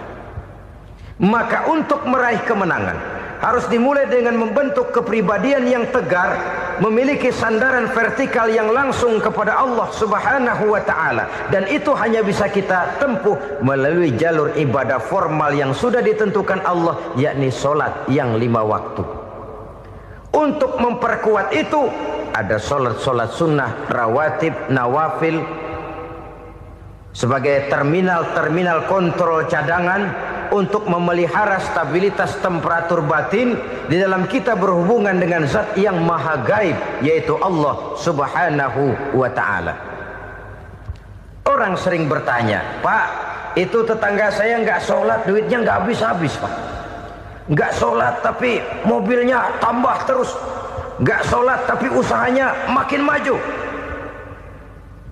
Tapi di sisi lain ada orang yang rajin sholat, rezekinya butak bener. Anaknya mana kurus, mana korengan. Saudara hadirin ma'asyiral muslimin rahimakumullah. Harus saya katakan bahwa sholat memang bukan untuk cari duit. Sholat adalah sandaran vertikal kita kepada Allah. Sedangkan soal rezeki itu berkaitan dengan sifat Allah maha pengasih dan maha penyayang. Allah maha pengasih, siapapun dikasih kalau mau usaha. Allah maha penyayang, tidak semua orang disayang oleh Allah Azza wa Jalla. Dan belum tentu banyak harta itu merupakan nikmat. Mungkin juga istidraj. Artinya istidraj itu dikasih tapi diambulin, kalau bahasa Betawinya itu. Dikasih tapi diambulin, itu bukan merupakan nikmat sesungguhnya, lebih merupakan azab dari Allah Subhanahu wa ta'ala.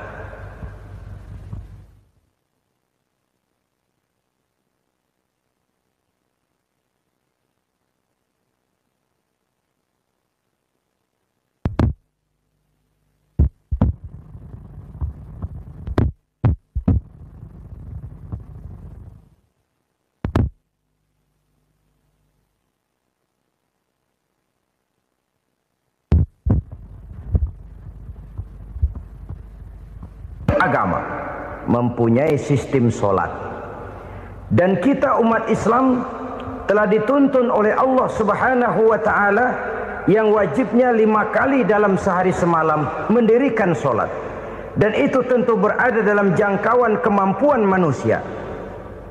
Pada awalnya barangkali kita memang merasa solat itu satu kewajiban, tapi semakin kita hayati makna, manfaat dan filsafat yang terkandung di dalam ajaran solat, semakin sampai kita kepada keyakinan bahwa solat adalah keperluan kita. Sehingga pada waktu tertentu dinilai puncaknya, kita tidak lagi akan berkata saya wajib solat, tapi kita akan berkata saya perlu solat. Kalau kita sudah merasakan itu adalah keperluan kita, nah di sanalah kita baru akan merasakan ruginya kalau hal itu tidak kita laksanakan. Sepanjang kita masih berkata saya wajib solat, kita akan lebih merasakan dia sebagai beban ketimbang sebagai keperluan. Yang jelas Allah tidak memerlukan ibadah yang kita laksanakan ini. Dengan kata lain, andai kata satu dunia penuh ini orang tidak ada yang sholat satu pun, Allah tidak akan turun dari jabatan Tuhan. Jangan lalu berpikir kalau kita ngambek se-RW kagak sembahyang Tuhan tekor kali ini ya. Tentu tidak. Itu perlunya kita, bukan perlunya Allah. Dan pada induknya kita akan berkata saya perlu agama. Kalau secara induk kita sudah memerlukan agama, maka konsep-konsep yang ada di dalam ajaran agama itu pun adalah juga merupakan keperluan kita. Baik dia bernama sholat, baik dia bernama puasa, baik dia bernama zakat, baik dia bernama haji, seluruhnya adalah keperluan kita. Dan sesuatu yang kita perlukan apabila tidak kita laksanakan akan melahirkan kerugian di dalam kehidupan. Jangan heran kalau kita membaca riwayat perjalanan hidup para salafus soleh, orang-orang soleh. Ada yang tahajud sampai 100 rakaat, ada yang sholat malam kakinya sampai bengkak. Kita sekalinya bengkak biri-biri. Ada yang sholat membaca surah dalam Al-Quran sampai khotam Quran. Kok mau? Mereka sudah merasakan itu keperluan. Itu saja soalnya. Satu saat pun jikalau kita merasa bahwa itu keperluan saya, kita pun akan melaksanakan seperti itu. Keperluan saya dalam kehidupan. Inilah yang kedua. Yang ketiga, orang bertakwa yang akan meraih kemenangan itu, wa mimma razaqnahum yunfikun. Mereka membelanjakan sebagian daripada rezeki yang diberikan Allah kepada mereka. Mereka infakkan di jalan Allah. Ada satu dialog menarik. Satu hari seorang anak muda bertemu dengan seorang kakek-kakek yang sudah dikenalnya baik. Bertanyalah anak muda ini, "Kek, umur kakek berapa tahun?" 15 tahun, kata si kakek. "Anak kakek berapa orang?" 1. "Harta kakek berapa banyak?" 15 juta. Si anak muda ini bengong. Lalu protes, "Kok kakek bohongin saya?" "Kenapa?" "Saya tahu umur kakek 70 tahun. Kenapa ngaku 15? Saya tahu anak kakek 5. Kenapa bilang 1? Saya tahu kakek miliuner, miliaran uang kakek. Kenapa ngaku cuma 15 juta? Begini, kata si kakek tadi. Benar, umur saya 70 tahun. Tapi dari umur yang 70 tahun itu baru 15 tahun terakhir ini saya merasakan ibadah kepada Allah. Meninggalkan maksiat, jauh dari segala macam munkarat. Maka yang 15 tahun inilah yang benar-benar saya rasakan sebagai umur saya. Benar anak saya 5, tapi yang 4 susah diatur. Cuman 1 rasanya nih yang bakal jadi si buah hati belahan jantung berlanjut cerita penerus sejarah. Cuma 1 ini yang saya harapkan, yang akan jadi anak soleh, yang akan membuat saya menerima pensiunan pahala. Kalau yang 4 apek dah, nggak ada harapan. Nah, tuh nyekek botol mulu. Oh begitu. Iya. Lalu kenapa kakek bilang harta kakek cuma 15 juta padahal saya tahu kakek uangnya miliaran, depositonya banyak? Ya karena 15 juta itulah yang saya ingat yang pernah saya belanjakan di jalan Allah. Saya merasa itulah harta saya yang sebenarnya. Yang miliaran yang saya simpan di bank kelak kalau satu saat saya mati akan jadi rebutan di antara anak-anak saya. Iya kalau anak saya soleh kayak yang satu ini. Kalau yang 4 tadi udah tulen dia bakal berantem dah berebut tuh. Jadi 15 juta yang saya belanjakan di jalan Allah inilah yang saya merasakan benar-benar harta saya yang sesungguhnya. Dialog ini patut menjadi bahan renungan kita bersama. Diberikan kita umur 40, 50, 60, 70, 80. Berapa tahun dari umur yang diberikan itu yang jalan mulus, yang kita gunakan untuk melaksanakan ibadah? Banyak harta kita simpan di bank, di lemari, di dompet, di tas. Tapi berapa yang sudah kita depositokan di jalan Allah yang akan menemani kita di hari kita kembali nanti? Maka orang bertakwa yang akan meraih kemenangan, wa mimma razaqnahum yunfikun, mereka membelanjakan sebagian dari rezeki yang diberikan Allah di jalan Allah Subhanahu wa ta'ala.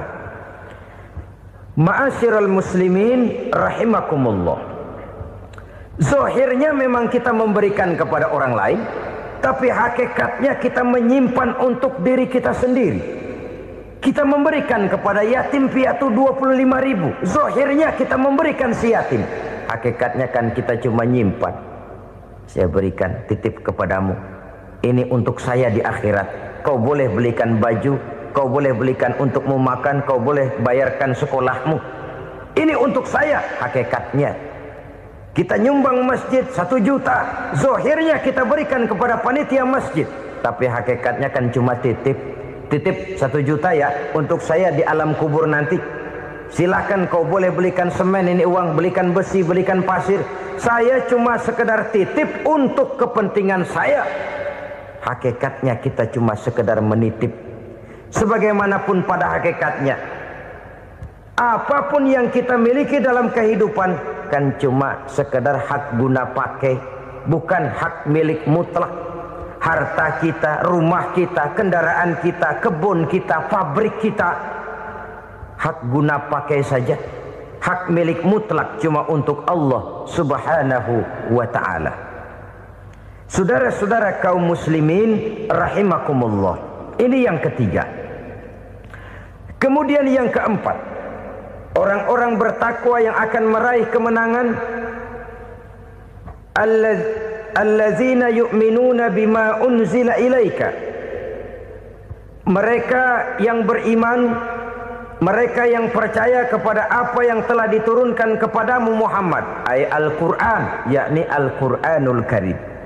Setelah percaya kepada yang gaib, mendirikan solat, kemudian menginfakkan sebagian dari rezeki yang diberikan Allah, mereka juga lalu percaya kepada yang diturunkan terhadap Nabi, yaitu tidak lain Al-Quranul Karim.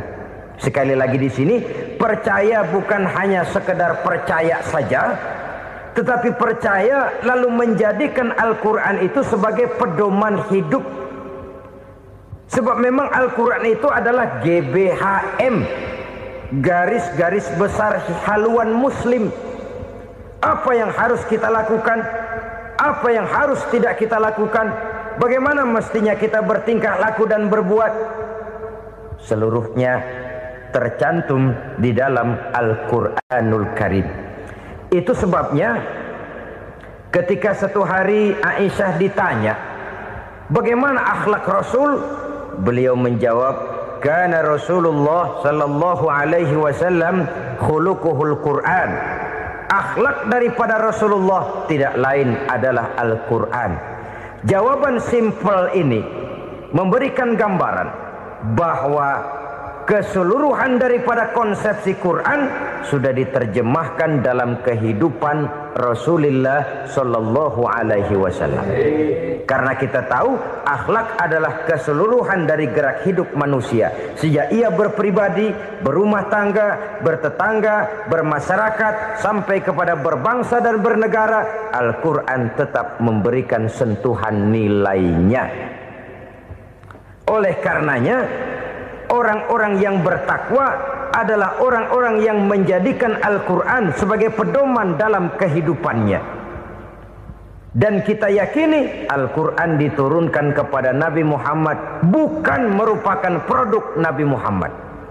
Isi dan redaksinya langsung dari Allah Subhanahu wa ta'ala.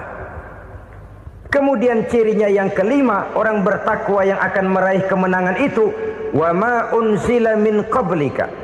Tidak hanya sekedar percaya kepada yang diturunkan terhadap Nabi Muhammad, yaitu Al-Quran, mereka juga percaya kepada apa yang pernah diturunkan kepada para nabi, kepada para rasul sebelum Nabi Muhammad. Percaya kepada adanya suhuf, percaya kepada adanya Taurat, percaya kepada adanya Injil, percaya bahwa Allah dahulunya sudah menurunkan Taurat kepada Musa, percaya bahwa Allah sudah menurunkan Injil kepada Isa, percaya Injil ada, Taurat ada, diturunkan Allah untuk Isa dan Musa, tetapi tidak wajib mengamalkannya karena kita sudah diberikan Al-Quranul Karim. Ini yang perlu saya garis bawahi. Kita percaya Allah telah menurunkan Injil dahulu kepada Isa. Kita percaya bahwa Allah telah menurunkan Taurat dahulunya kepada Nabi Musa. Kadang-kadang ini dijadikan dalih, dikacaukan pengertiannya. Quran saja mengajarkan bahwa orang yang bertakwa harus percaya kepada Injil, maka pakailah Injil. Apalagi kalau ayat sebelumnya ditilap, dihapus, dihilangkan, Injilnya yang ditekankan, maka akan terjadilah penekanan yang salah arah. Karena salah arah akhirnya bisa merusak dan menghancurkan akidah. Ketika Rasul suatu saat pernah ditanya orang, "Ya Rasul, bagaimana sikap kita sebagai muslim terhadap Injil yang ada sekarang?" Beliau menjawab, "La tukadzibuhu jami'an wa la tusaddiquhu jami'an." Jangan didustakan seluruhnya, jangan juga dibenarkan semuanya. Artinya, ini sudah merupakan gambaran dari Rasul bahwa dalam Injil yang ada sekarang masih ada ajaran-ajaran tauhid yang dibawa oleh Nabi Isa dan diajarkan kepada umatnya. Tapi juga dalam Injil yang sekarang ini sudah terkena intervensi dan investasi manusiawi. Karena itu Rasul menyimpulkan, la tukadzibuhu jami'an wa la tusaddiquhu jami'an. Jangan didustakan semua, jangan dibenarkan seluruhnya. Kita memang percaya Allah telah menurunkan Injil kepada Nabi Isa dulu, tapi kita tidak wajib mengamalkan Injil.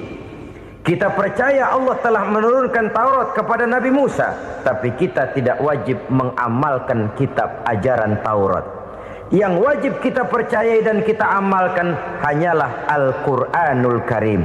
Kenapa? Oleh karena baik yang ada di dalam Taurat, baik yang ada di dalam Injil, tentu tercakup di dalam Al-Quran sebagai kitab terakhir yang diturunkan oleh Allah Subhanahu wa ta'ala.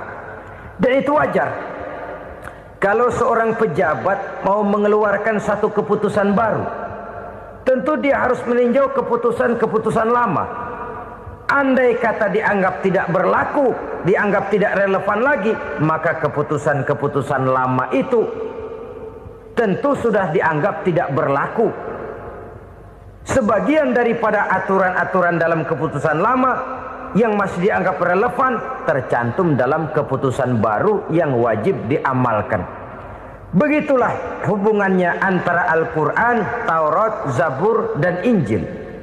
4 kitab samawi yang diturunkan Allah masing-masing kepada Zabur untuk Nabi Daud, Taurat untuk Nabi Musa, dan Injil untuk Nabi Isa alaihi wassalatu wassalam. Ketiga-tiga kitab itu kita percayai adanya, Kita yakini Allah telah menurunkan Zabur, Taurat dan Injil, tapi kita tidak wajib mengamalkannya. Yang wajib kita mengamalkannya sekarang ini tidak lain hanyalah Al-Quranul Karim saja, karena ia mencakup apa yang ada di dalam Zabur, apa yang ada di dalam Taurat, dan apa yang ada di dalam Injil. Keotentikannya bisa dipertanggungjawabkan. Ya, tapi kan Nabi Muhammad sudah mati 14 abad yang lalu, dan di zaman beliau Al-Quran kan belum dikodifikasikan, belum ditulis. Bagaimana keotentikannya bisa dipertanggungjawabkan? Mudah saja. Allah berjanji, inna nahnu nazzalna dzikra wa inna lahu lahafizun. Kami yang menurunkan Al-Quran dan kami yang akan menjaga dan memeliharanya. Allah turunkan Quran, Allah menjaganya. Bagaimana cara Allah menjaga Al-Quran itu? Banyaknya orang-orang yang hafaz Al-Quran. Hafaz Al-Quran 30 juz, 114 surah, 6.666 ayat. Sehingga jangankan satu kata, jangankan satu ayat, satu kalimat saja berubah, sudah akan timbul reaksi dan mudah dimengerti. Kenapa? Banyak orang-orang yang hafaz Al-Quran. Sedangkan pada setiap akhir tahun biasanya malaikat Jibril selalu mengadakan checking terhadap ayat-ayat yang diturunkan pada waktu itu. Di zaman Nabi sendiri sudah ada usaha kodifikasi. Dan yang lebih luar biasa lagi, sampai hari ini tidak seorang pun mampu membuat satu ayat saja semacam Al-Quran. Ke bahasa manapun dia diterjemahkan, naskah aslinya tetap ikut, rujukan dasarnya tetap ada. Berdasarkan itu maka tidak mungkin terjadi penyelewengan terhadap atau pemalsuan terhadap ayat-ayat Al-Quranul Karim. Kesuciannya, keotentikannya, kemurniannya bisa dipertanggungjawabkan. Ma'asyiral muslimin rahimakumullah. Oleh karenanya, konsepsi dasar daripada ajaran Islam ini memang tidak lain adalah Al-Quran dan Sunnah. Isi daripada agama Islam yang merupakan iman, Islam dan ihsan, konsepsi dasarnya tidak lain adalah Al-Quran dan Sunnah Rasulullah Sallallahu Alaihi Wasallam. Maka yang kita perlukan sekarang ini adalah terjemahan Al-Quran di dalam kehidupan kita.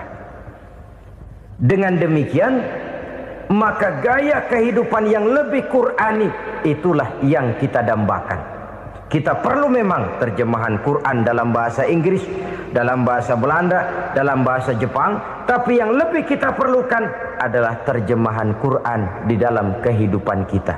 Konsekuen, tidak memanipulasi, ringan sama kita jinjing, berat sama kita pikul.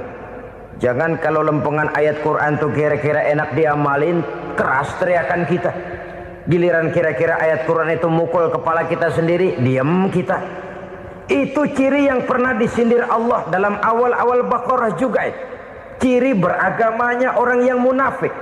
Kullama adha'a lahum masyawfih, kata Allah. Wa iza azlama alaihim qamu. Apabila terang mereka jalan, apabila gelap mereka berhenti. Artinya, kalau kira-kira di Islam nguntungin, rame-rame pada teriak Islam. Tapi ketika diminta untuk berjuang, ketika dituntut untuk berkorban, rame-rame mengundurkan diri. Nasib agama tidak ubahnya seperti daun pisang yang dikait orang di tepi jalan lantaran tak berpayung di ketika hari hujan. Manakala hujan usailah sudah, daun itu pun dicampakkan di tepi jalan, diinjak pula orang nan lalu. Artinya orang menjadikan agama cuma sebagai lipstick, decoration only, tidak konsekuen. Hanya pada saat-saat kelihatannya Islam membawa keuntungan, rame-rame orang teriak-teriak tentang Islam. Tapi jikalau diminta berjuang, jikalau dituntut untuk berkorban, biasanya rame-rame juga mengundurkan diri. Jangan heran kalau mayoritas hitungan kita, tapi minoritas peranan kita. Kuantitas kita dalam jumlah, tapi dalam kualitas kita lebih sering jadi penonton daripada jadi pemain. Padahal itu sangat tidak boleh terjadi. Umat Islam di Indonesia harus bangkit. Umat Islam di Indonesia harus sadar akan keberadaannya. Tidak boleh hanya jadi penonton berpangku tangan, karena memang agama kita juga mengajarkan untuk konsekuen di dalam menjabarkan ajaran-ajaran daripada agama kita.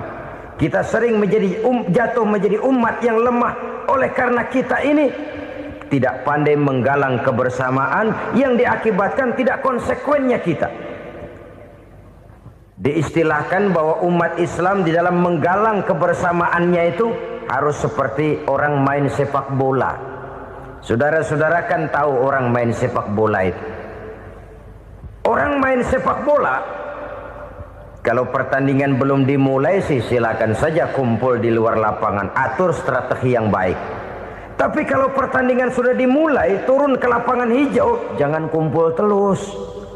Ada sepak bola gotong royong, mundur-mundur rame-rame, depan ke depan kumpul melulu mainnya. Kalah. Orang main sepak bola itu ya harus ada penyerang tengah, harus ada penjaga gawang, harus ada strikernya, harus ada kiri luarnya, kanan dalamnya yang jadi backnya. Posisi boleh bermacam-macam, tapi yang penting saling ngoper untuk menggolkan gawang lawan. Begitulah umat Islam ini. Boleh ada yang jadi pejabat, boleh ada yang jadi pengusaha, boleh ada yang jadi petani, silakan ada yang jadi seniman, ada yang jadi penyair, ada yang jadi artis sekalipun. Tapi kalau sudah berhasil menguasai bola, jangan lupa operannya. Operan itu yang langka. Kita ini muslim kadang-kadang kalau sudah memegang menguasai bola, kalau belum mau mampus, belum mau ngoper. Nanti kalau sudah nggak punya bola, baru mau ngoper. Kalau sudah dengar-dengar mau dekat pensiun, baru mau jihad, baru mau berjuang, baru mau ngurus pesantren. Tanda tangan sudah tidak laku, memo sudah tidak dihargai, baru mau berjuang. Kemarin kemana mas? Kita tidak pandai memanfaatkan posisi. Dengan kata lain, kalau kembali kepada persoalan kita, konsekuensi kita terhadap agama yang kita anut ini belum ideal. Kita masih lebih sering berislam ini pada saat-saat yang menurut perhitungan kita membawa keuntungan. Tapi kalau diminta berjuang, dituntut berkorban, yang itu pun hakikatnya adalah untuk kepentingan kita juga. Allah tidak pernah menuntut kita untuk jihad bagi kepentingan Allah, itu tidak. Berjuang menegakkan agama Allah, apakah untuk kepentingan Allah? Tidak. Untuk kepentingan kita. Sebab nilai-nilai jihad itu pada akhirnya akan membawa kita kepada satu kebahagiaan. Setidaknya kalau tidak di dunia, tentu di akhirat sebagai syahid. Oleh karena itu, pada bagian akhir ini saya ingin mengajak, marilah kita konsekuen. Sekali kita berkitabkan Al-Quranul Karim, mari dia kita jadikan pedoman. Jangan cuma kita jadikan sebagai penghias dinding, pelengkap rumah, bahwa di rumah kita ada Al-Quran, tapi yang baca kecoa. Habis pada bolong tuh Quran. Yang penting kan punya Quran. Ditaruh di pintu rumah. Biar apa? Biar kuntilanak kagak masuk katanya. Ya apa itu nasib Quran, cuma kerjanya jaga pintu, ngusir kuntilanak, ngusir memedi. Bagaimana kita hidup menurut tuntunan Al-Quran? Kadang-kadang tidak pernah menjadi masalah bagi kita. Maka bagaimanakah Al-Quran akan mungkin membawa keberkahan dalam hidup kalau ajarannya kita injak-injak dalam keseharian kita? Mewujudkan gaya hidup yang lebih Qurani, itulah yang akan kita rintis di dalam kehidupan kita. Bertahap, step by step, menurut kemampuan yang ada pada kita. Jika jalan ini tidak bisa kita selesaikan, percayalah akan ada generasi penerus yang akan melanjutkan usaha dan cita-cita mulia itu. Jadi percaya kepada Taurat, percaya kepada Injil, sekedar percaya Allah dahulunya sudah menurunkan itu. Tapi kita tidak wajib mengamalkannya. Kenapa? Generasi Injil masa berlakunya sudah kedaluarsa. Taurat masa berlakunya sudah kedaluarsa. Injil pernah berlaku untuk orang Nasrani di zaman Nabi Isa.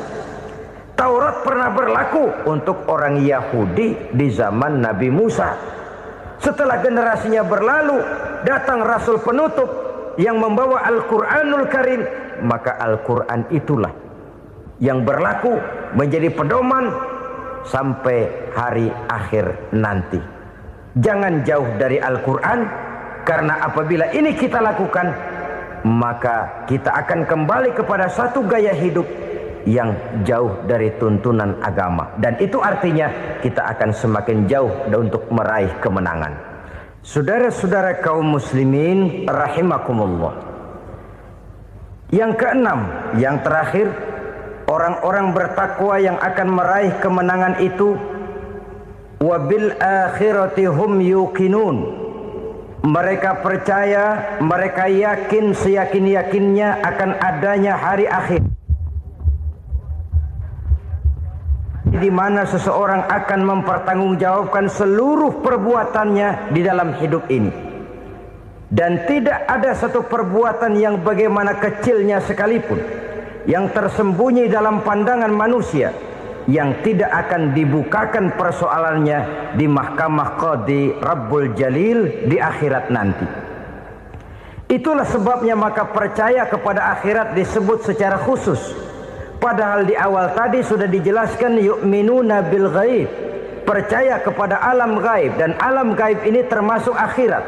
Kenapa pada bagian akhir disebut lagi akhirat?